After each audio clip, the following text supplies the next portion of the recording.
አገሬን ባልወድ ኑሮ ሳኡዲ እንዲቀመጥ ተለምኛለሁ፣ ካናዳ እንዲቀመጥ ተለምኛለሁ፣ አሜሪካ ተለምኛለሁ። አሁንም እየተለመንኩ ነው እና ቶሎ እየተባልኩ ነው። እኔ አገሬን ባልወድ መንግስቴን ባልወድ ኑሮ ተካናዳ አልመጣም ነበር። ካናዳ ዱንያ አዲስ ነች፣ ሃይማኖትም አዲስ ነው፣ ሁለመናው አዲስ የሚካሄድ ነው። በጣም በጣም በጣም ጥሩ ሀገር ነው።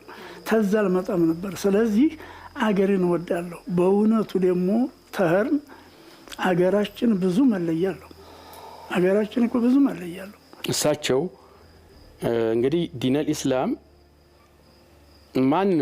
ማንም ሰው በዲኑ ላይ ተጠነከረና ዲኑን ከተገበረው ዲነል ኢስላም የሚያዘው አገሩን መውደድ፣ ህዝብን መውደድ፣ ለማንም ሰው መተናነስ፣ ለማንም ሰው ማዘን፣ ከሁሉ ጋር አብሮ መብላት ነው የሚያዘው።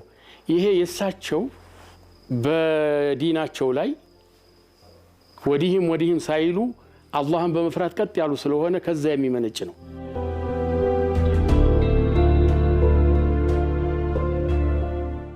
ተቀዳሚ ሙፍቲ ሐጂ ዑመር ኢድሪስ 10 ልጆችን የወለዱ ቢሆንም ካፈሯቸው ልጆች ውጪ በርካታ ደጋፊ የሌላቸው ልጆች ከልጆቻቸው እኩል እንደ ወላጅ አባት ሰብስበው ያስተምራሉ። አሁን እዚህ ሲቀመጥ ቀደም ባለው ጊዜ በረመዳን ወደ 100 ይሆናል ሙተዓሊሙ። ረመዳን ውጭ ባለ ወደ 50 ወደ 60 ነበር። አሁን እዚህ ወደ 40 አለ። ቀለባቸውን የምችለው እኔ ነኝ። ቁርሳቸው ምጽው ነው። አሁን ማፍጠሪያቸው ዘው ነው። ማንተን ማለቻቸው በሰው ሐሳብ ነው የኖርኩት።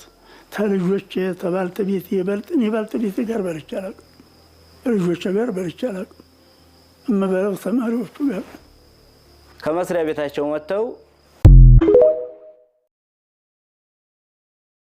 እህል በላም ራትም በልቻለሁ፣ ምሳም በልቻለሁ። ጧት ቡን ሲጠጣ ብቻ አንዲት ቆሎ ትንሽ ቀምሳለሁ። ራትና ምሳዬን ለደረሶች ለተማሪዎች ነው የምሰጠው።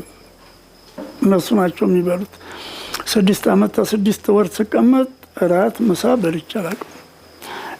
አንጥፌ ደግሞ ተኝቻለሁ። ሌሊትም ጥናት ነው፣ ቀንም ጥናት ነው። ሁለተኛ ደግሞ ፊቅህም ሆነ ነህውም ሆነ ማንም ቦታ ሲቀመጥ በጎን እኔ እየተማርኩኝ በጎን አስተምራለሁ።